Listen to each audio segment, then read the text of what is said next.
大家好，欢迎大家来到真朋友真相栏目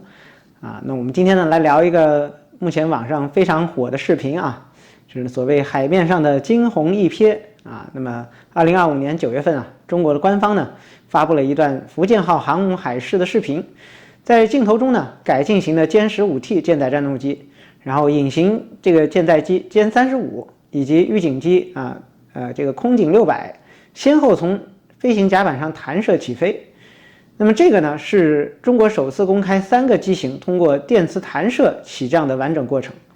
但是画面一经曝光呢，国内外舆论就开始炸锅了这热议说中国这个军队的武器是不是在电磁弹射方面已经超越了美国？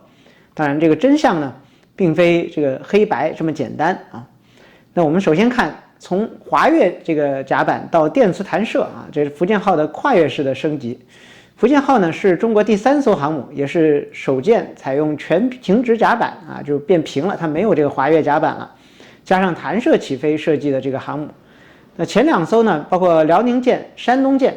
采用的都是滑跃起飞，在飞行甲板前端设计一个坡度，那战机需要自带速度和升力才能离舰，没有办法发射这个载荷较大的预警机或者运输机。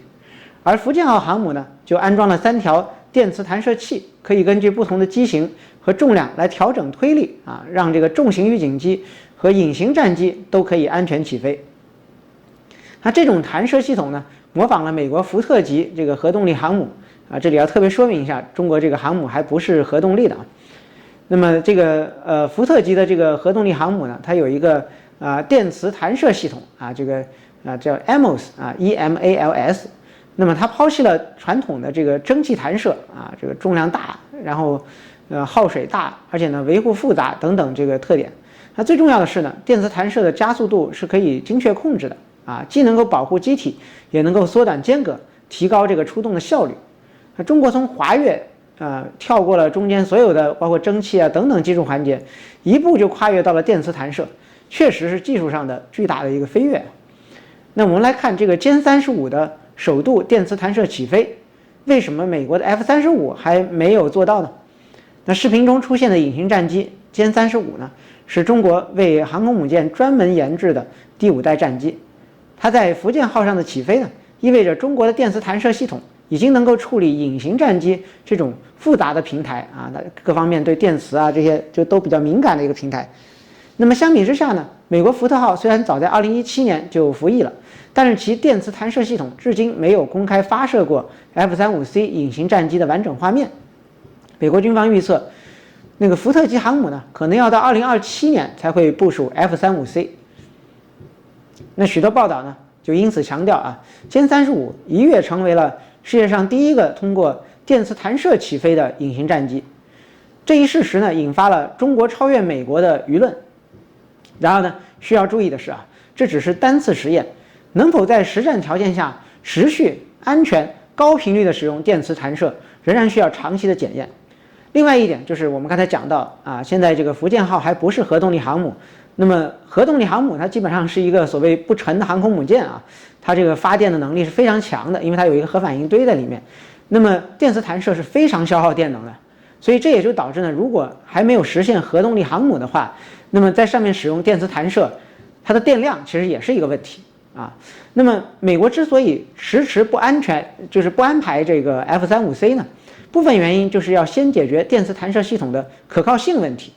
就说白了就是录一个演示视频是容易的，对吧？一般像很多这个做 AI 的公司，对吧？他会把这个 AI 回答的最好的那一次那个视频录出来，或者生成的最漂亮的视频给你看。但其实忽略的是，你直接去用这个系统的时候，可能大部分时间生成的结果你都不会很满意所以这个就是演示视频和长期实战可靠性检验的一个天壤之别。那么美国电磁弹射面临哪些困境呢？那数据揭示了这个电磁弹射先行者的烦恼电磁弹射系统是由美国通用原子公司开发号称能在出动效率和维护成本上全面的超越蒸汽弹射系统。但是近几年公布的实验数据确实让人为其捏了一把汗。美国国会研究服务局2023年的报告就指出，福特号的这个电磁弹射在2022年这个测试当中每隔614次弹射就会出现一次任务级故障，远远低于设计要求的4166次。那么蓝组系统 AAG 也只有460次的平均可靠度，这个设计的目标可是16500次啊，就远远没有达标啊。那这些故障导致航母不得不在海试中反复的返岗维修，严重的影响了战斗机的这个资质训练。美国的海事执行杂志的报道同时指出啊，福特号的电磁弹射与阻拦系统故障频发，严重拖慢了这个舰载机的出动效率。这些数字说明啊，电磁弹射在美国仍然属于实验品，可靠性远远没有达到实战的要求。即使是制造商改进了软件和硬件，系统每次出故障就需要花费大量时间维修，根本难以支持高强度的实战的出动啊。那么福特号的电磁弹射问题呢，也解释了为何美国海军还没有急于用 F-35C 去验证系统。隐形战机的造价高啊，风险更大，一旦失败，损失巨大。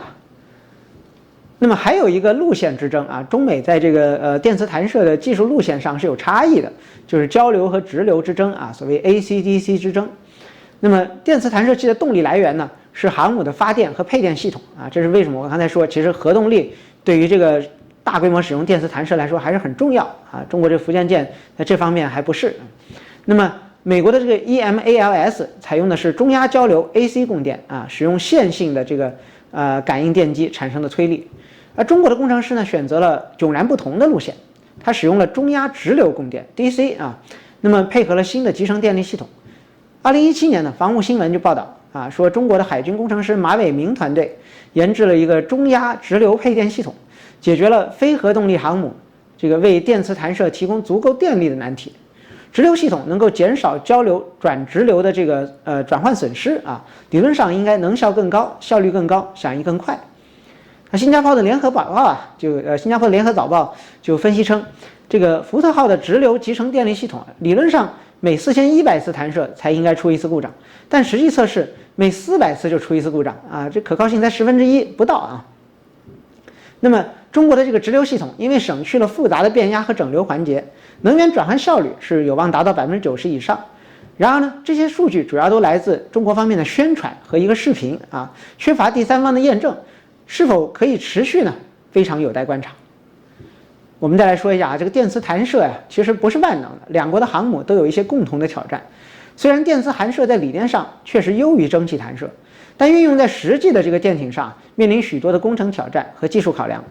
首先呢，航母的战斗力不仅靠这个弹射技术啊，还依靠这个动力装置，就我们刚才讲了，核动力是非常重要的。那舰载机对吧？然后这个训练、维护、指挥体系的整体协调等等。中国的航母部队才刚刚起步，缺乏在远海执行复杂任务的经验。专家提醒，航母作为大型目标，在现代战争中易受潜艇、导弹等武器的这个威胁。啊，大家如果这个以前有一个很火的一个这个即时战略游戏啊，就是这个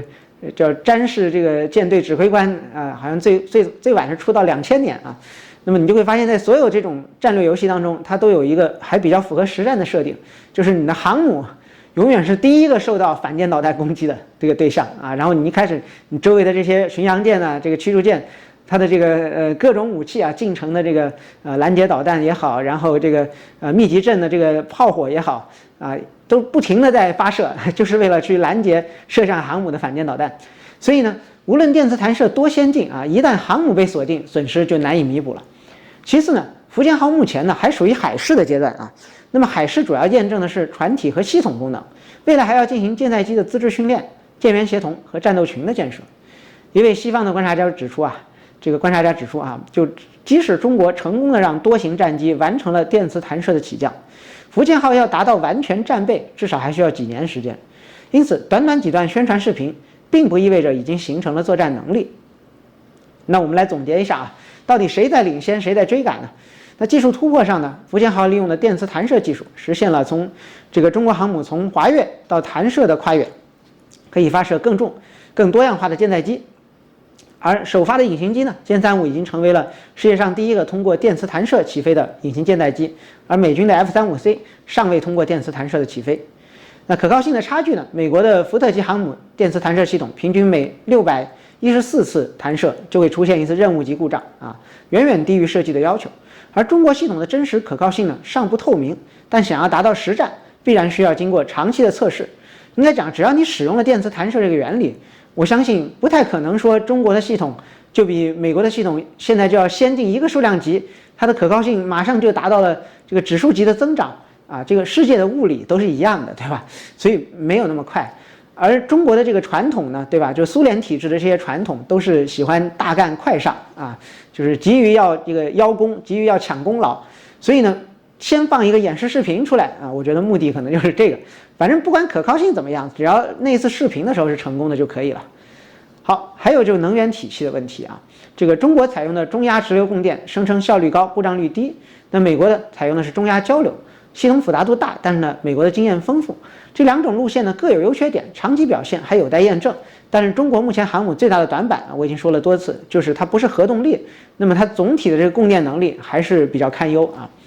那么经验与战略上呢，美国已经拥有了数十年的航母作战经验和成熟的舰载机体系，而中国的航母目前还尚处于试验和磨合的阶段，新技术并不能弥补经验、训练和战略体系上的差距。所以我们来总结一下，要理性的看待这个航母的电磁弹射的科技竞赛啊。福建号的这个电磁弹射起飞视频呢，虽然引人注目，展示了中国造船和电气工程的长足的进步，但是呢，这并不意味着中国已经全面领先美国啊。电磁弹射技术还处在爬坡阶段，美国的技术领先与经验积累仍然具有优势，而中国也以不同的技术路径在奋力赶超。我们来冷静地分析数据，比较系统的可靠性，关注系统与保障啊，训练与保障体系，才能够看清这场军备竞赛的真正的意义。不论未来谁更领先啊，电磁弹射的成功应用确实会推动海上军事技术朝着这个更高效、更精准的这个方向发展啊。但是呢，无论如何，我觉得不管是哪一方啊，这个所谓小粉红也好，所谓反贼也好，都不应该用黑白的，就是二极管的观点去看待这个问题啊。就是小粉红说啊，你看美军已经被我们按在脚底下了，然后呢，反贼就说，哎呀，你看这个航母，不就是一个视频吗？不就是演示吗？也没什么了不起的。其实呢，这两种观点都有偏颇啊。应该讲，电磁弹射这个技术本身就还非常新啊。那么中国呢，确实是在后面追赶的那一方